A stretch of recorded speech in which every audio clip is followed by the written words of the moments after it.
केंद्रीय बजट के बीच केंद्र सरकार के लाखों कर्मचारियों और पेंशन भोगियों के लिए खुशियों भरी खबर आई है। दिसंबर 2025 के AICPI IW इंडेक्स के आंकड़े जारी होने के साथ ही जनवरी 2026 से लागू होने वाली महंगाई भत्ते यानी DA में बढ़ोतरी का रास्ता साफ हो गया है। श्रम मंत्रालय द्वारा सूचकांक को 148.2 पर स्थिर रखने के बाद अब DA में 5% की बड़ी वृद्धि की संभावना है। इस बढ़ोतरी के बाद कर्मचारियों का कुल महंगाई भत्ता 58% से बढ़कर 63% हो जाएगा।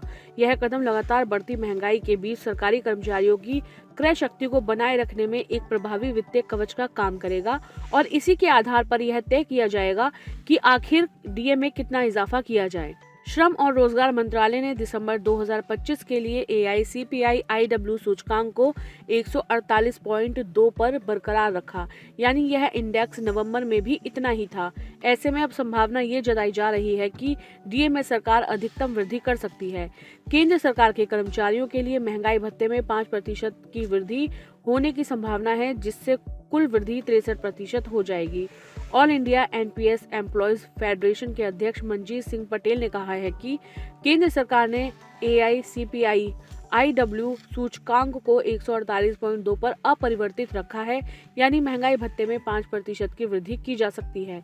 इसका मतलब है कि DA बढ़कर 63% हो जाएगा। महंगाई भत्ते का संशोधन द्विवार्षिक चक्र के हिस्से के रूप में जनवरी 2026 में होने वाला है।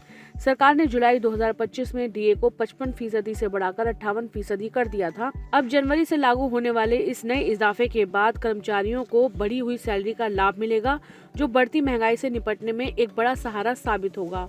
औद्योगिक श्रमिकों के लिए अखिल भारतीय उपभोक्ता मूल्य सूचकांक केंद्र सरकार के कर्मचारियों और पेंशन भोगियों के लिए महंगाई भत्ते को संशोधित करने के लिए एक महत्वपूर्ण इनपुट है। इस डेटा से ही यह निकाला जाता है कि DA में कितना इजाफा किया जाएगा।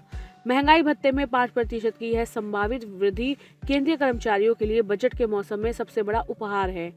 AICPI IW इंडेक्स के स्थिर रहने के बावजूद गणना के आधार पर 63% तक का पहुंचना कर्मचारियों की वित्तीय स्थिति को मजबूती देगा। सरकार का यह द्विवार्षिक संशोधन न केवल कार्यबल का मनोबल बढ़ाता है, बल्कि बाजार में लिक्विडिटी भी लाता है। हालांकि अंतिम मोहर कैबिनेट बैठक में लगेगी, लेकिन आंकड़े स्पष्ट संकेत दे रहे हैं कि इस बार सैलरी और पेंशन में सम्मानजनक बढ़ोतरी निश्चित है। यह कदम सरकारी तंत्र में कार्यरत मध्यम वर्ग को महंगाई के दबाव से निपटने के लिए आवश्यक बफर प्रदान करेगा।